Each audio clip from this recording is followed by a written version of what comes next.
So everyone, welcome to the Senior Living and Power Hour. We are in season 3, episode 8. This is crazy.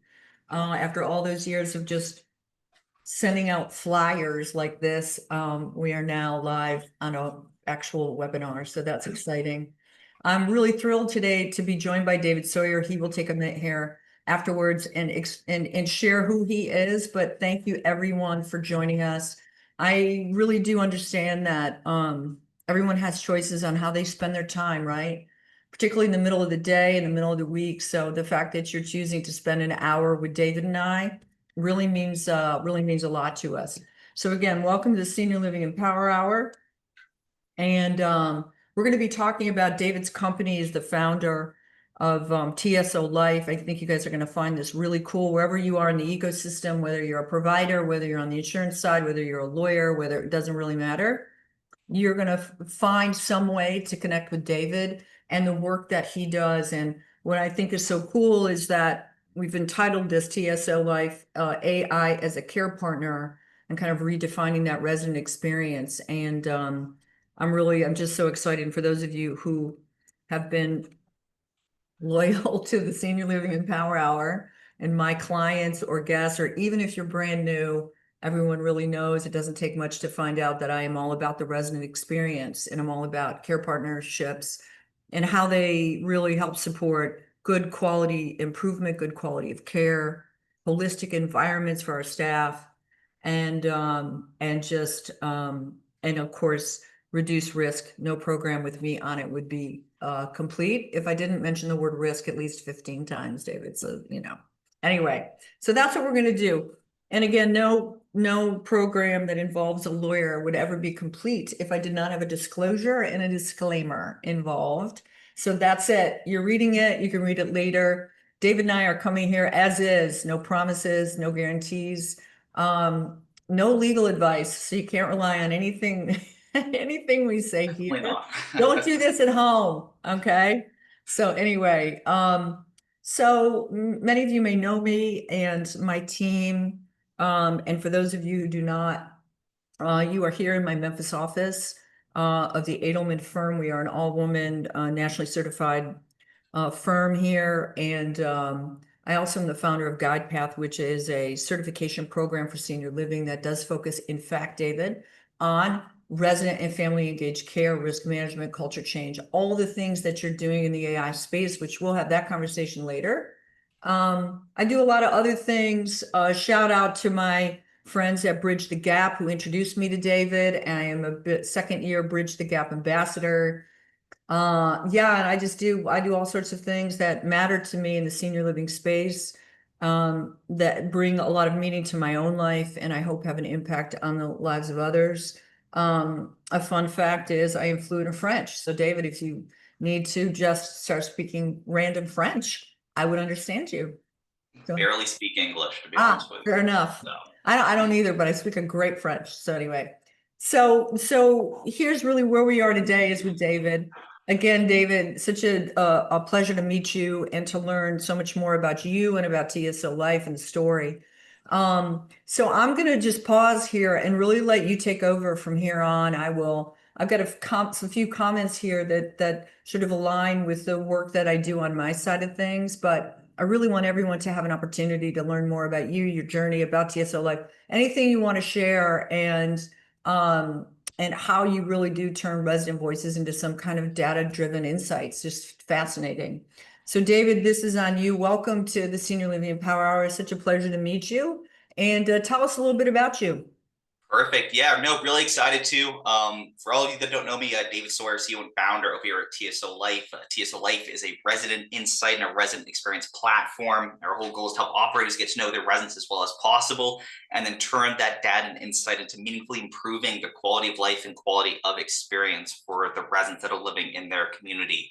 As a little background about myself, the way I got started in this industry was actually I was a sophomore in college, to date myself a little bit. And with that, my grandmother, who was very near and dear to me all my life, when I was young, my family actually lived with my grandparents. So I actually got a lot of good familial bonds with both grandparents on that side. And unfortunately, she ended up having a stroke towards the end of life, went from being this independent woman who used to, have bridge every Tuesday with her girlfriends to needed to be dependent on others and had to move into a state-run nursing facility. And as part of that transition, this independent woman that had this amazing lifestyle, that had her friends, that was so ingrained socially in her surroundings, found herself completely isolated and alone, even though she was surrounded by a lot of her residents and staff. And I distinctly remember her, calling up my family frequently, begging to be able to go home and live her life again. But obviously, because of medical ailment, she wasn't able to sustainably live independently. And so as our family kind of, talked to her, we were encouraging her to go make friends in the community, find things to do. They had an engagement program. Surely there were friends that she could be making and experiences that she could be having. And we would go and visit, and we would look at the engagement calendar, and they would basically just have bingo for 4 hours a day. And that was about it. And it was abundantly clear that this woman, who so used to having that personalized experience that she could keep controlling, wasn't able to have that anymore. And we as the family watched that as her social decline occurred, so did her medical decline as well. She was staying in her room more. She wasn't getting out of bed. She wasn't making friends. She wasn't engaging in the community. And we just saw the absolute trail off on the health side of it too. And she unfortunately passed away within 6 months of moving into that community. And so for me, it was just very, very apparent that the quality of life of residents is so distinctly correlated with their ability to take care of themselves, to be able to bounce back from things. And once you start seeing that they give up on that quality of life piece, we see that the clinical side goes really quickly along with it.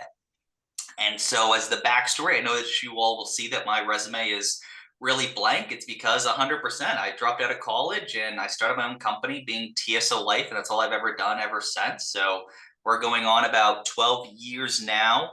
And so it's been an amazing journey so far. But again, all of that has been really grounded in this entire concept of the need for being able to help personalize experiences for seniors. And when you're able to do that successfully, the impact that is able to have on those residents.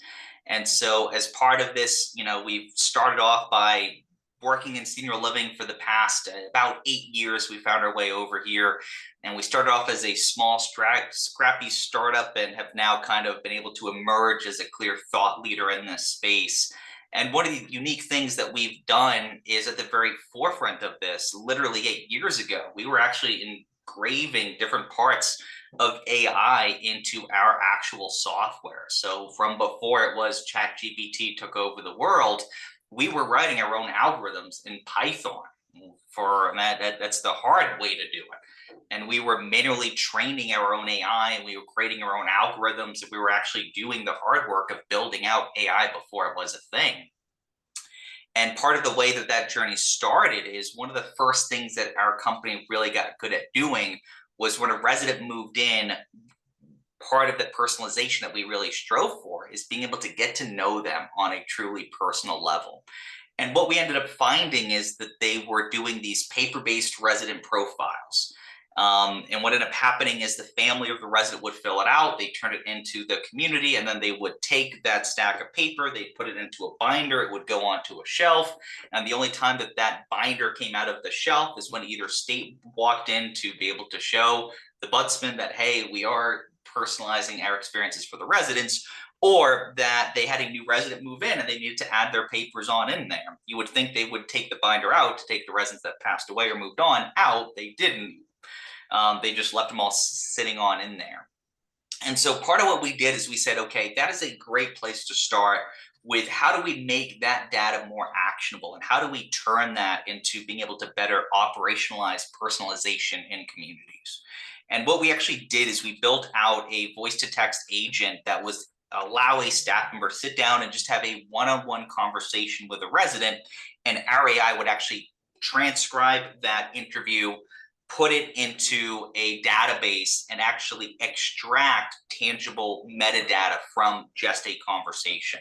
So we were actually trained the, yep. Can I zoom you out for just like 2 seconds? Okay. So I'm kind of tracking, but I want to zoom you out just a little bit. And I'm not, slideshows are just slideshows. But I think also, I had just had a question about it, and I think you might have just answered it. The binders and all those historic data, was that the legacy preservation part of sort of the beginning of TSO? And I must ask you, TSO means, I know what it means, but it's fun to tell people. TSO. Yep, it starts as the story of life. So we originally Yeah. started as a legacy preservation company. The first goal was to be able to help record life stories. Quickly, we found that the B2C market is difficult to crack into, and we got our butts kicked. So we pivoted 82,000 times like a great entrepreneur and was able to find a good segment in the senior living industry. Got it. Got it. Okay. I kind of want, and zooming out and zooming in works really well. I just want to kind of, the way that sort of we have the program designed, I think helps to just maybe break it up into sections. And I think that legacy piece to me was really important because now I really understand it. And it's kind of like what I did dating myself, with my old camcorder by taking all the videos of my grandparents' stories and then ultimately had them all. Now I can have them all transcribed, but back then it was just a way to preserve history, really, in so many ways. What a cool beginning. And then well, keep going, but I did want to kind of bring the slide to your attention in case there's anything of import on the slide you wanted to also share. Yeah, happy to. And I'll go through and I'll indicate when to jump on over to the next one. But Appreciate so that. essentially what we did is, we took those resident profiles and turned that into a conversation. And again, when we were doing this was 8 years ago. That was before everyone had a transcription device on their phone, being able to dictate text, and before Alexis came out. So really, for the old days, the leader of speech text software, believe it or not, was a company that used Dragon, was the brand name for it. So if anyone used I it, still use Dragon. there you go. So I that use was Dragon. the original one that was a B2C product that we were able to tap into. And we leveraged that framework to then build out backend APIs that would talk to it. And essentially, what we did to start is, I kid you not, we processed tens of thousands of hours of these interviews manually by hand, and actually trained out the algorithm to say, this is where data should go. This is where this point should go. This is where that point should go. So we've actually manually trained the algorithms to be able to take out over 600 unique data points that would fit into a SQL server. And one of the big things that we were very intentional about building that out for is because if you just have summarized data, as after this call, we're going to get off of it, it's going to summarize the call, it's going to give you action items. What you end up happening is it doesn't then play with business intelligence. I can't run reports. I can't run dashboards on it. If we're sitting here talking about our favorite sports teams, I could say mine is New England Patriots. You could say yours is the Patriots. We both said the same thing, but to AI, those are two different things because they're not being categorized to be able to have that direct one-to-one overlap. And so part of what we've done is being able to actually do that hard work of training AI how to structure the data in a meaningful way that you can then do actual actionable steps after. And so that's one of the big things is, we've kind of been able to build some of this AI out. And as we jump over to the next slide, this is kind of where we have really started to focus on, now that we have this tangibilized data, how do we go out and actually leverage that insight to create meaningful impact? And the way that we've actually started with this whole concept is actually back, and I'll take you all back, although some of you will be a little PTSD by it, but if I take you back to 2020, we all may remember a fun little thing called COVID, which completely changed the industry, changed the way that we all work, and it changed a lot. And one of the first communities that we were actually working with was up in the Boston area. Actually, Benchmark Senior Living was our first enterprise client, and we were actually working with a handful of their communities. And for those of you who remember, New England was hit particularly hard with COVID to start. That's where the wave started, and it was no secret that it was definitely hitting those New England senior living communities particularly hard. And essentially, what we did is we kind of realized that with all the regulation states were putting into it, the only social interaction these residents were having was with a staff member who was coming in 5 to 10 minutes every day in full PPE and needing to be able to do either care delivery or care tasks. And that was literally it for the residents for social interaction. And they were sitting there completely isolated, and it, bring back memories to what my grandmother was going through. So our entire goal and concept was, we've got this personalized data on this resident. What is the one thing this staff member that's probably never met with this resident before because they're using outsourced care agents can interact with this resident to have that social interaction that is going to fill their cup for the day on that social interaction? And so that is originally where we got this concept around actualized insights, which is, we know all this data, we know all this stuff. What is the one thing, the next best personalized insight that is going to have a meaningful impact? And so I kid you not, in the early days, to again, as you guys will learn with AI, it's either one of two things. It's either one, it's been trained to deliver specific outputs. Typically when it's trained, there is a manual supervised learning process for it. AI doesn't just know things magically. It was like a toddler that someone said, don't touch the stove, do eat that, use this fork to eat your steak, don't use a spoon. Someone had to go in and correct it constantly for it to learn these things. Or it is a professional BS artist where it just makes stuff up constantly, doesn't know right or wrong. And so what we had to do is go in and to train what is the thing that you should do is, I kid you not, me and my co-founder at the time literally sat up looking through every single profile every single evening and writing out what we would do to interact with that resident if we were walking into that room. From thinking of their favorite sports team winning the night before, to it's their wedding anniversary and congratulating them, to, even small things and saying, this resident really enjoys learning about ancient Egypt. Here's this special we saw on Netflix that you should advise them to check out. And so we would make hundreds and hundreds of these every single day that we then would deliver via email to the staff member for them to be able to have a literal printout every day where they would flip through before they walk into a room, they'd see the insight and they would go deliver it. And then we built in a feedback loop, which was saying after, how did that resident receive it? Did they enjoy it? Did they appreciate it? Did they have a good conversation? Did they hate the insight and hope we never do it again? And from that, that's how we get that feedback loop to be able to actually train the AI on what is impactful for that end user and what isn't. And so that's really where we began to deliver out these actualized insights to create that meaningful next best step. And from there, we found significant ROIs and key outcomes for it. And jumping over to the next slide real quick, that's really where we care deeply about being able to measure specific outcomes. What we find, again, with AI, and for those of you that aren't super tech savvy, from a high level for AI, it is driving towards a specific outcome is what you're always aiming for. And it's either a good result or a bad result. If it's a bad result, we need to go retrain it and tell it how to improve. If it's a good result, we reward it and give it a kudos so that it will do more of it. And so as we look at the actualized insights, now that we've personalized them and we're doing these one-on-one interactions with the resident, what we now want to do is have a more elongated view of what does success look like for these. Mm-hmm. And that's where we really started to focus on this concept around quality of life. And going back to my grandmother, it was abundantly clear that her quality of life was declining. And we wanted a system to be able to look at that and identify and then give tangible insights on what we can do every day to take steps towards improving that quality of life outcomes. So here at TSOLife, we look at 3 different quality of life indicators. 2 of them are World Health Organization scales. One is the self-rated quality of life. Another one is the self-rated health. And then the third one we use is the Brunswick-Preyer quality of life scale. And so from there, those quality of life scales, they're used by insurance companies. On a scale of 1 to 5, how would you rate your quality of life? On a scale of 1 to 5, how would you rate your self-rated health?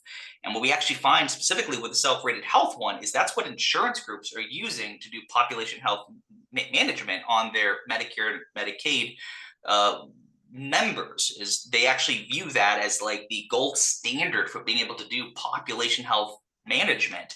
It is a better indicator of future declines in care than anything that an EHR will actually spit out or any level of other thing. How a resident views their overall health is the gold standard for doing predictive analytics around clinical declines. And so by being able to leverage those type of scales into our system, that's where we then focus on, that's our long-term game plan. We want to improve those outcomes. And so building an AI to do those personalized insights, how do we have that outcome improve over time? And so one of the cool things that we've done recently even is we've actually brought in a VP of data and insights. And part of his research, entire goal is that simple question of looking at a really long view of things. How do we improve quality of life of residents in senior living? And how do we leverage the AI and actualized insights and other great personalized data we have to actually build a system to execute on that effectively? And what we were able to actually do is for a couple of things. One, he did find that the quality of life and self-rated health is directly correlated with length of stay of residents in a community. So much so that he actually is able to pin it down to a day. If you go from one scale of quality of life and you get a one step up, you will get an additional 85 days worth of expected length of stay for that resident. If you take a resident with a very poor quality of life and get it to an excellent, it will actually yield over a year of additional expected length of stay. And what that did is a couple of really interesting things. Is the first, it's able to actually prove out a financial ROI to what engagement is, an actual return on experience for operators. And in our industry specifically, engagement has historically always been viewed as a cost driver. It's never been able to prove this is how we improve the bottom line. This is the impact that we have. And by leveraging this framework, we can actually go back and say, by improving the quality of life, you're now improving these outcomes. We're seeing less cognitive decline. We're seeing less clinical decline. We're seeing less move outs because a resident now needs to go to higher acuity. And the entire concept is by making this now a tangible thing that we can hold communities to, we can also then look at who are the residents at the bottom of that quality of life score, and let's develop a plan to target those specifically. We don't need to worry about all 150 residents in our community. Here are the top 10 that are our biggest risk factors for the declining quality of life that we can now actionabilize, being able to improve it across the board. And so one of the stuff that we've now been able to do as well is we said, okay, now that we got that awesome finding, now that we know that there's an outcome that now also leads a financial ROI for communities, how do we go about improving that overall? And that's when he actually started to dig in more to attendance data for meaningful engagement. And what he found is residents that attend one or more event a day will actually see an improvement to their quality of life score. If a resident goes to, on average, less than one event a day, their quality of life and self-rated health will actually decline in senior living. So the entire concept is if we just leave a resident to their own devices and we do not meaningfully engage them, their quality of life will decline in the community. You need to be proactive with taking meaningful steps to improve quality of life, or otherwise it will actually decline. It doesn't stagnate. And so one of the things we even saw is if they actually go to 2 or more events a day, their quality of life is expected to go up by over 15% within that time window in which we were able to measure. And so that became really impactful, that we're able to say the more engaged a resident is, the higher their quality of life improvements will be. And so we're now able to actually go out there and say, by leveraging meaningful engagement, we can see that improvement to that quality of life score, which we already know is now correlated to that improved length of stay and financial ROI for a community. And so where we're actually going with our research that is really interesting and gets me excited about too is, how do we now take that a step further into personalization? We know just from quantity that will improve it, but what about this concept around quality and personalization? An example that I'll use is I could go to an arts and crafts for 8 hours every single day for the rest of my life.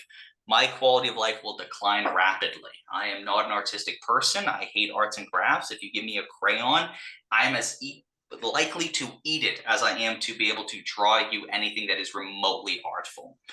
And so when we actually look at that, we can now actually say, on the tail end of that, if I play my Dungeons and Dragons once a month for 2 hours, I am happy. That is my only social interaction that I need. If I play Halo once a year at a bachelor party, I'm good too. So we can really look at these things and say, if we have more personalized engagement, it is likely that the quantity of events doesn't need to be as high, but the quality event can have a more meaningful, lasting impact. And I think back to my grandmother, she wasn't saying, I can't go to bingo. It doesn't matter they have bingo. It isn't for me. I am wanting X. And it's the entire concept that personalization and automation is the way that we get to that sustained improved quality of life score. And to go an even step further, this is where we get really excited about some of the clinical side of this as well. If we know a resident is a mobility issue, they are a fall risk, they're having walking issues, they're not stable on their feet, they're having declined strength, we would look at that and say, okay, we need to get them to either physical therapy, or engagement can help out by doing more physical events with that resident on the calendar. We can get them to go walking. We can get them to do chair yoga or tai chi or something like that. I almost said water polo. I don't know why water polo came to my mind. Water polo and senior living. I don't think I've seen it yet on a calendar, but who knows? One of these days we might. You saw that on but you did recently probably see that on a social media post, because one of the outlets had like a water polo, and a water polo team of like 80 octogenarians. It was pretty cool. That probably was what popped in my head there. So one of these days I'd go see that one. So with that though, the unique thing is, we can actually now, leveraging personalization, take a deeper dive into this. We can look and say, of your 150 residents, here are the 10 that are actually having that decline in care that we need to socially engage with, that physically engage with, and get them to be more active in the community. And we can actually look at their profiles and their attendance data and say, the only physical event they will go to is chair yoga. They won't go to a single thing otherwise. And if all of those bottom residents need to go to chair yoga and you don't have that on the calendar, no matter how many physical events you offer for the community, you're not actually addressing the biggest risk factor, because those residents won't get that physical engagement that they need to. And when you think about all these type of use cases and examples, they're a plethora. There's too much to comprehend. And so that's really where AI comes into play. It can do these really difficult quantitative analyses better than any human that's ever lived. And it can do it at a millisecond. It can look at all of this data and tell you what we need to do. And this is where we really focus our software around, is being able to help people be pointed in the right direction, not necessarily telling them how to do it, but giving them the tools and resources so that people can do what they do best, which is that social engagement. It's the leading the event. It's the helping the resident enjoy their day. It is less spending time in spreadsheets and profiles and trying to piece this stuff together. And so that's really where we focused on building our AI, is towards those type of outcomes, is leveraging the quality of life as the outcome that we aim for, being able to leverage the personalization and all those unique instances and the next best action to sustainably and consistently improve that quality of life. And David, before we move on to the next slide, I guess for me, I am just completely captivated, by the way. I mean, you have me, usually I've made at least 10 comments by now, but I'm so captivated by this that I'm in just processing the whole thing, and we'll have a lot of follow-ups after we conclude.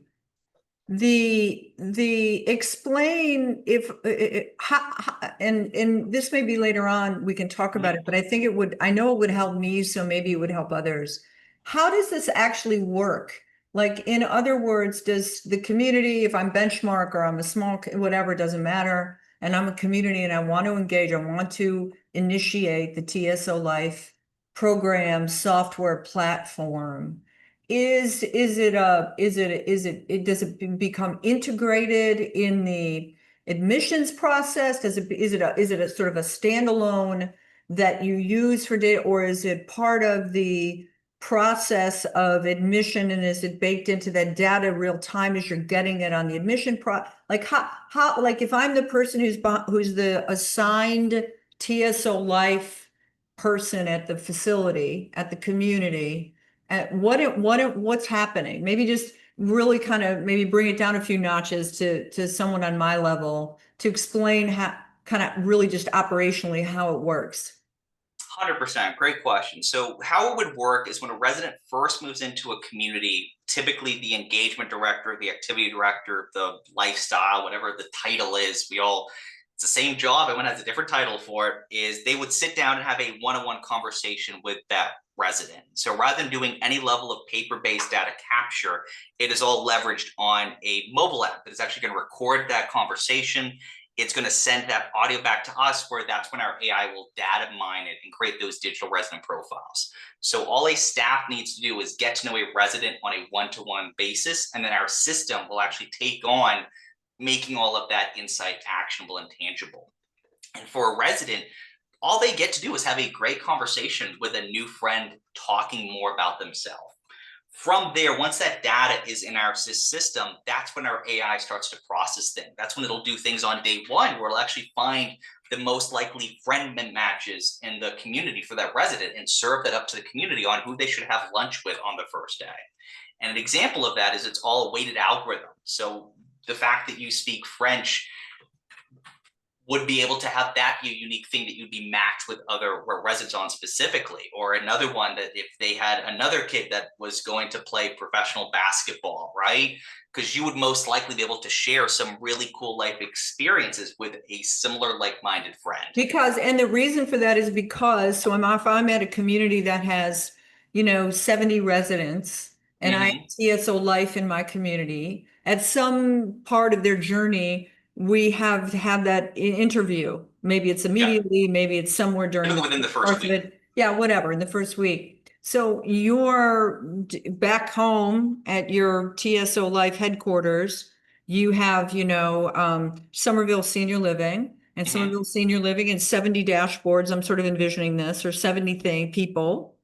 And then each one of those has sort of your profile, and then AI and the way you've created your algorithms and trained it, and the way it continues to learn, I assume just learning at the speed of superhuman intelligence, that it can then, find all sorts of connectivity and alignment, not just with the organizational goals of because I assume that goes in too, and you understand the organizational goals, and there's that alignment. Then there's alignment with the resident, there's alignment with each other's, and I mean, and then everything you put in, and then back on my end, so I'm back at the community. What do I actually get back? Is it like an email? Does it go into the EHR? Like what do I actually have in the way of a deliverable? Yeah, so two things will be a full web platform with all the data you can see. And then the thing that we turn it on and what the AI does is it makes it actionable. So it'll be a text-based prompt that will get sent directly to your mobile app as you're about to go walk into a resident's room to do a care delivery. And it'll say, here's the insight for next best action to do with that resident. It's their anniversary. They've been here for 4 years. Their favorite sports team won. They're scoring low in their leisure time. They love to read. Is there a book that you enjoy that you would like to recommend to the resident? And just for my own clarity, again, I don't want to hijack the webinar, but it's so fascinating.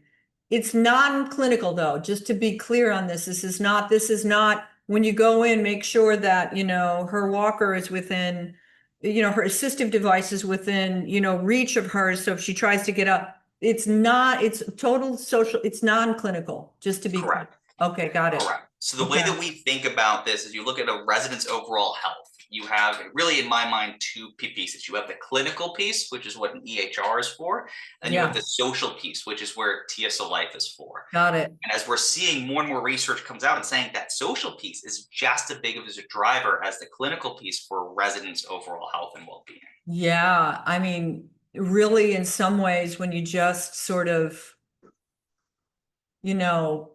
sit back into it, you can see that in some ways it's so obvious. not obvious, but it's so like, I think about my own life, right? And just engagement or last, sometimes not being engaged is also engagement, sometimes too much engagement.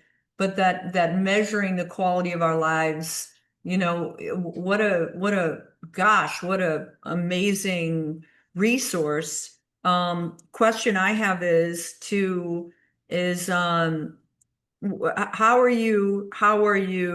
or how is AI, how are we interpreting the word quality? I guess that's an important question for me. Is it a happiness factor? Is it a contentment factor? What is quality? I think quality probably is so subjective, but how are we measuring it from a TSOLife perspective? Yeah, great question. And that's where, as we define quality of life, it's important to note that there are tangible scales that clinicians have defined in saying this is a measurement to it. And another Yeah, example is there's social isolation. You have the Becker quality of life scale yeah, that has social questions that you can yeah. ask where it measures tangibly what quality of life means. And so we leverage those institutional I see. scales that researchers are doing into our platform as well. And so I that's the see. way when we go to insurance companies, we're providing apple to apples data. We're not Yeah. showing up and saying, here's David Sawyer's, out of his butt quality of life scale. The same quality of life scale insurance groups are asking their members, or what we're using to measure as well in our system. And when you say insurance companies, explain to me that interaction. When we go to insurance companies, I'm not sure what that means. Yeah, so an example of this is actual self-rated health is a question that CMS is mandating insurance companies ask their members because they leverage it for population health Health insurance, management. got it. Okay, keep expanding, but now I'm tracking now. Okay, So those are the questions that we ask that we measure against as well. I And see. Yeah, the things that we find is, in my view, again, it's not happening now, but I think relatively soon, although, Medicare supplement part D or whatever it was, this whole concept around social engagement as a intervention, I think is going to become a thing relatively soon in senior living. yeah. I 100% agree with you.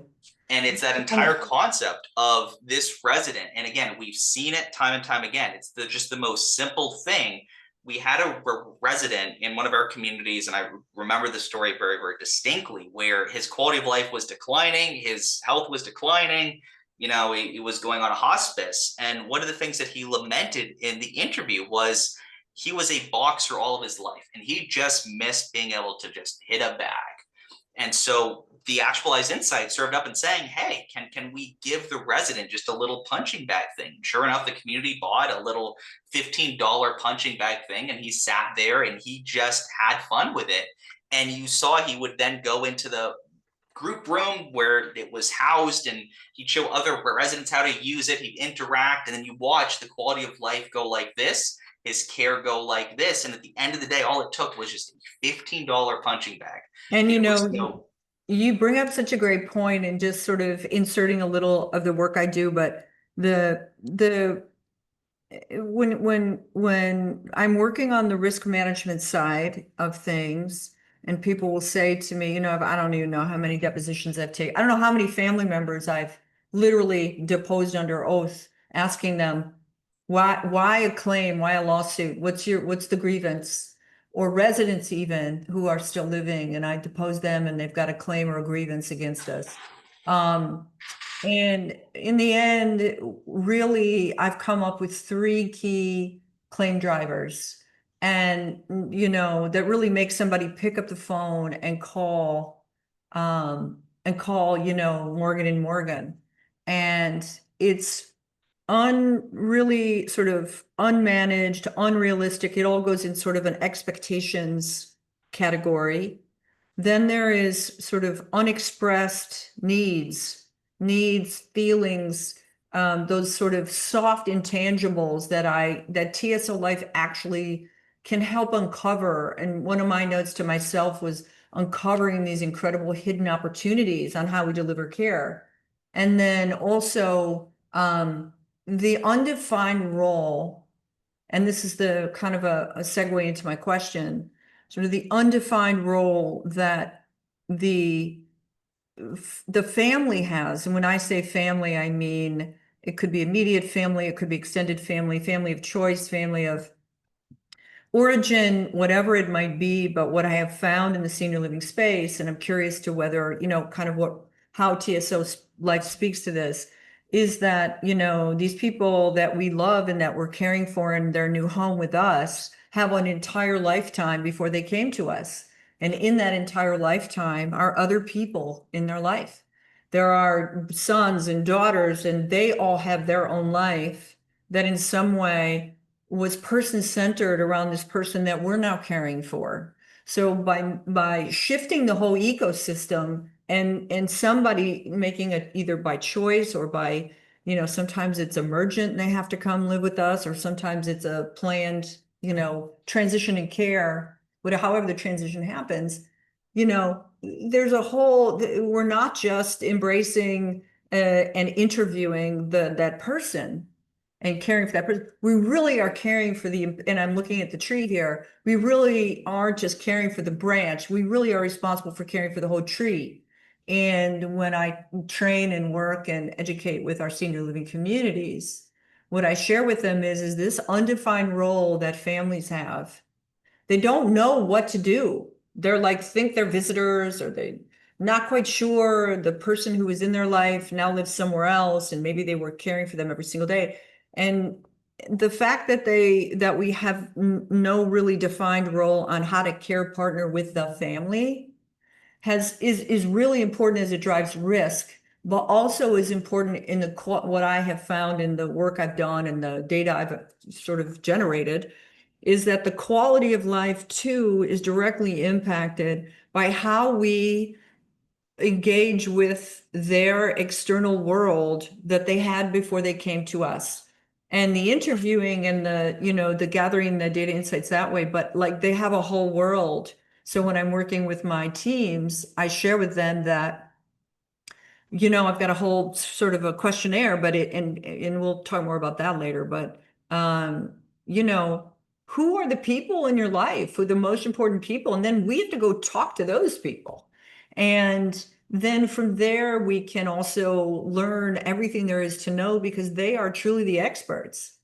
The other people in their life are the experts of their quality of life or the lack of quality of life. And so anyway, I just wanted to maybe understand how TSO Life speaks to the larger social world that our residents live in.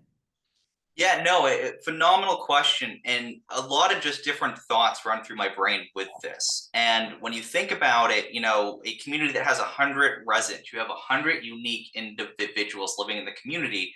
But then those 100 residents have support systems. They have family that are involved, and 5 each. It's now 600 people that the community is needing to some extent understand who they are, what role they play, and how do we support them with this transition into a community and helping them live their best life possible.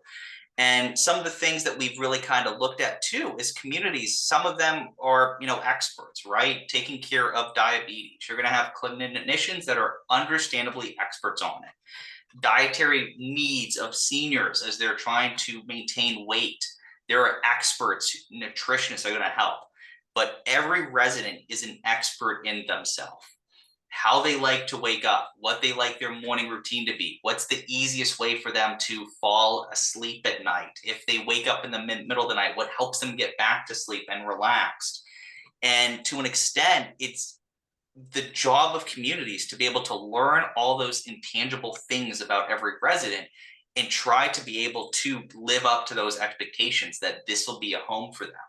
And that becomes almost an impossible task if you're trying to do this off of memory, if you're trying to do this off of staff. And that's really where systems and technologies need to come into play, is because it's just too difficult to do. And again, too, when you think about the staff turnover in senior living, 50, 100% a year, depending on what level of care you're in, how are you supposed to train your SOPs and then teach a staff member 100 unique individuals that they're supposed to keep this stuff in the top of their mind. And that's really where technology needs to come into play to help them be able to operationally execute on that. And what we find, and I'm sure you see it the same, is by and large, these communities are intending to do good with every single resident that comes into their community. No one gets into this industry going, I'm going to ruin some people's day in my community. Everyone is trying to do the best with what they have and the resources they have at hand. And our whole goal is to help just arm people more so that they can operationally execute on the good work that they're intending to do. And you're completely right. And it's so fascinating when you talk about unmet expectations. And one of the things that on our platform we have too is a survey platform. So we're getting those annual satisfaction surveys, those quarterly, those pulse surveys. And what we've also begun to train our AI to do is when a resident complains about X, how likely is it that it will lead to a move out if X is not fixed? Even more so, we are training the AI to look at those things that they complain about and say which one's most likely to lead into litigation as well, There you based on the go. questions that they're asking. And Mhm. we find things all the time. A resident can complain that their food is too salty for every day for the rest of their life. I have never seen a resident move out because of salty food. If their AC is not working and it is the middle of summer and your community is in Florida, you have 4 hours to fix that AC unit or they are calling their loved one to come get them. So Yeah. those are the type of things that our system is learning over time too, by looking at those outcomes and even prioritizing what we need to go do. And then it goes even a step further because I can't help myself but be a data geek and a technologist, is we then look at what did communities do to solve those complaints Yeah, no and doubt. which ones had the highest level of satisfaction. And we're building best practices for the industry as well by Yeah. pulling all of that insight and data. And that was my next, really kind of my next question. I guess it has triggered a follow-up here, which is the litigation piece, the piece about what kinds of complaints or which of these complaints fit on this spectrum where they could lead to, a grievance that's so significant that someone might feel that there needs to be a recovery. I mean, short of things like falls, right? I mean, that's a clinical side of things. So I'd be interested to know more, really offline, but interested to know more about that because obviously that's my expertise. So I'd be interested to know more about that. One question comes to my mind is how is the data protected? So let's say, I'm in litigation and I'm like, oh, well, produce all your, I'm in a lawsuit and I'm sure you've seen this. Produce all your information on the resident and any documents you have and, blah, blah, blah. And I assume there's some kind of an audit trail here.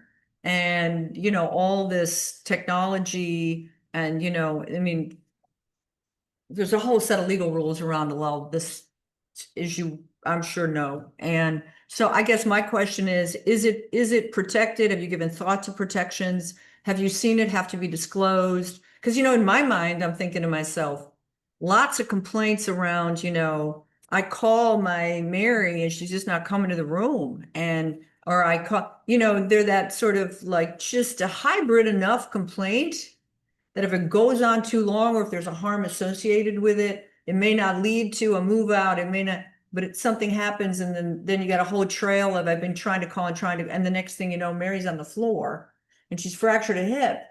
And so then all of a sudden, you've had to disclose a whole series of complaints, so this is just an exploration into, I guess, protections, privacy, QI, protections. How have you guys approached this issue? I will say, by paying people a lot smarter than me, a lot of hourly wages with big dollar amounts to be able to put practices in place that are governed in our contracts. I will not for a second pretend I have any clue about any of that. Okay, I want Talk to. to me about I AI all want day to. long, but I will be the first to say I barely got through high school English, the idea of me understanding contractual languages. But no, I will say we are vigilant about some things, even with the product. In our surveying, it is feedback and resolutions. They're Yeah. not Okay. complaints and grievances. Yeah. Fair enough. Yeah. We try to be Really. very intentional about how we and Yeah. what we collect, because we don't Really. want to be and again, I think there are great technologies out there that mean well, but we don't want to be the fall detection software that everyone's trying to sue every 2 seconds to get the discovery, Yeah. right? Yeah. So Fair we're enough. trying to avoid being in any level of that. Yeah. Fair enough. But really, like, just anyway, you've sort of answered that question, but I probably can get a hookup to the person who can probably answer that question better. 100%. Okay, cool. That's cool. Let's finish up your slides so we don't miss anything either. Okay, David? Yeah, no, happy to. And you know, as we just kind of talk a lot about AI, you know, this is one that's very near and dear to my heart, is the ethical Mm. consideration around AI. And it is a extremely powerful tool, but it definitely can produce harm as well if not correctly governed and correctly protected. As I said at the top of this, AI usually falls into my mind two categories. One is AI that was trained leveraging supervised learning to produce a specific outcome, and it was flagged for any negative impact and removed. Or it is a professional BS artist that is going to Yeah. cause harm. Yeah. And one of the first early things that we did, and I kid you not, I dabbled with looking around the idea of building out an EHR that was governed just by AI. We did some Mm. exercises, and one of the first prompts we gave it was saying, hey, you have too few of staff to deliver medication to all of the residents in a timely Oh manner. no. With How do you the solve this problem? instituting bioethics in your EHR. Wow. And we were trying to understand what AI naturally would do to solve the problem. Yeah. Let all the residents die was its answer. That's how you get to Yeah. 100%. If you have no residents, you're at That's some good, 100%. that's some good alignment right there. So you get those things where it's like, okay, if we just opened up Chat GPT and said, we're just going to put a plug in and you can interact with it, and it's going to give you recommendations blindly, you don't know what you're getting. No. So that's where, with operators too, we're really viewing what's happening right now in the space as a tech renaissance that's occurring. We're seeing more technology come in faster than ever before, more capital is coming into the space than ever before, and it's opening up the opportunity for people that are trying to make a quick buck by Yeah. leveraging unsophisticated software that leverages AI to, unfortunately, could cause harm.